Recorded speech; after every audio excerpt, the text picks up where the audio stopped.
I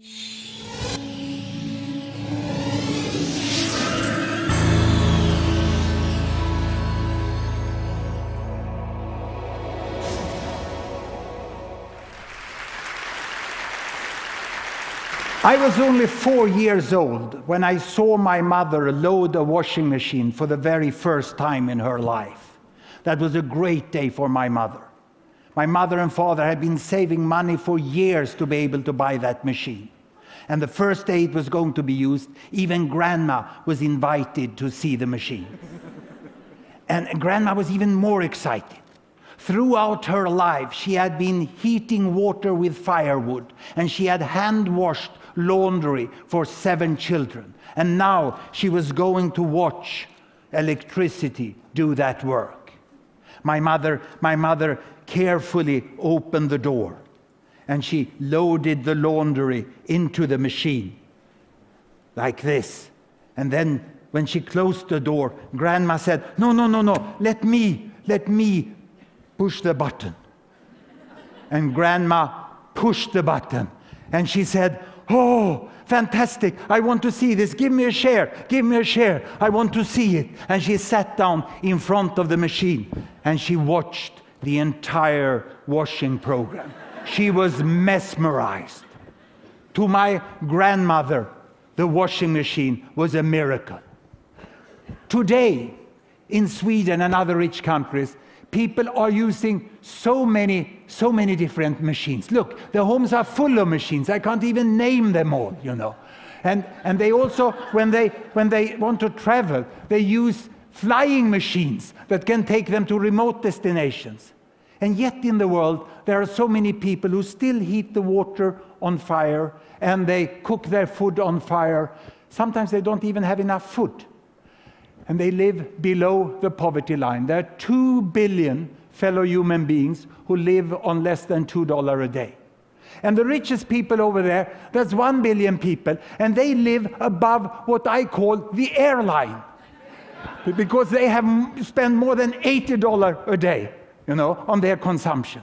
But this is just 1, 2, 3 billion people. And obviously there are 7 billion people in the world. So there must be 1, 2, 3, 4 billion people more who live in between the poverty line and the airline.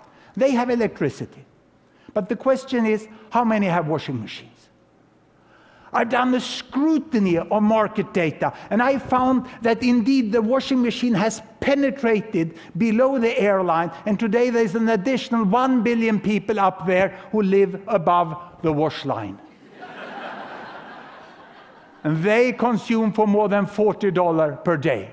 So 2 billion have access to washing machine, and the remaining 5 billion, how do they wash? Or to be more precise, how do most of the women in the world wash? Because it remains a hard work for women to wash. They wash like this, by hand. It's a hard, time-consuming labor which they have to do for hours every week. And sometimes they also have to bring water from far away to do the laundry at home. Or they have to bring the laundry away to a stream far off. And they want the washing machine. They don't want to spend such a large part of their life doing this hard work with so relatively low productivity.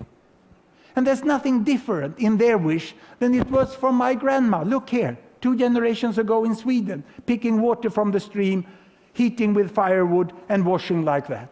They want the washing machine in exactly the same way. But when I lecture to environmentally concerned students, they tell me, no, everybody in the world cannot have cars and washing machines. How can we tell this woman that she ain't going to have a washing machine? And then I ask my students, I've asked them over the last 2 years, I've asked, how many of you doesn't use a car? And some of them proudly raise their hand, you know, and say, I don't use a car. And then I put the really tough question. How many of you hand wash your jeans and your bed sheet?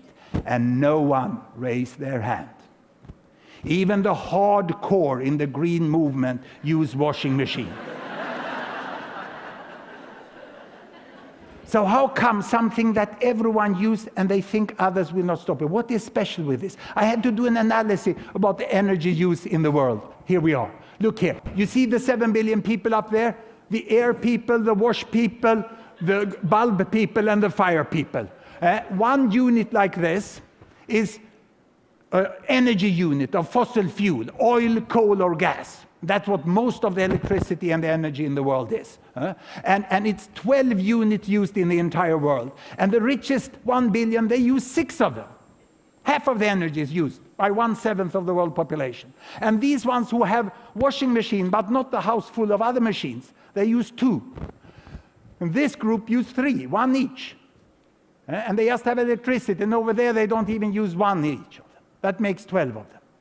But the main concern for the environmentally interested students, and they are right, is about the future. What are the trends? If we just prolong the trends without any really advanced analysis to 2050, there are 2 things that can increase the energy use. First, population growth. Second, economic growth. Population growth will mainly occur among the poorest people here because they have high child mortality and they have many children per woman, and that you will get 2 extra, but that won't change the energy use very much. What will happen is economic growth. The best off here in the emerging economies, I call them the New East. They will jump the airline, whop, they will say, and they will start to use as much as the Old West are doing already. And these people, they want the washing machine. I told you, they'll go there, and they will double the energy use, and we hope that the poor people will get into the electric light, and they will get 2-child family, we'll have a stop in population growth, but the total energy consumption will increase to 22 units. And these 22 units, you know, still the richest people use most of them. So what's needed to be done? Because the risk, the high probability of climate change is real. It's real. Of course, they must be more energy efficient. They must change behavior to some way. They must also start to produce green energy, much more green energy. But until they have the same energy consumption per person, they shouldn't give advice to others what to do and what not to do. Here we can get more green energy all over. This is what we hope may happen. It's a real challenge in the future. But I can assure you that this woman in the favela in Rio, she wants a washing machine.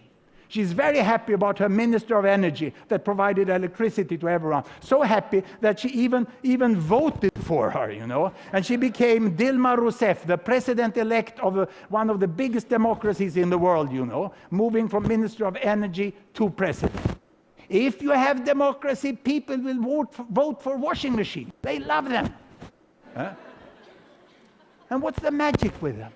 My mother explained the magic with this machine the very, very first day. She said, now, Hans, we have loaded the laundry. The machine will make the work. And now we can go to the library. Because this is the magic. You load the laundry, and what do you get out of the machine? You get books out of the machines. Children's books, and mother got time to read for me. She loved this. I got the ABC. This is why I started my career as professor, when my mother had time to read for me. And she also got books for herself. She managed to study English and learn that as a foreign language. And she read so many novels, so many different novels here, you know. And we really loved this machine. And what we said, my mother and me, thank you, industrialization. Thank you, steel mill.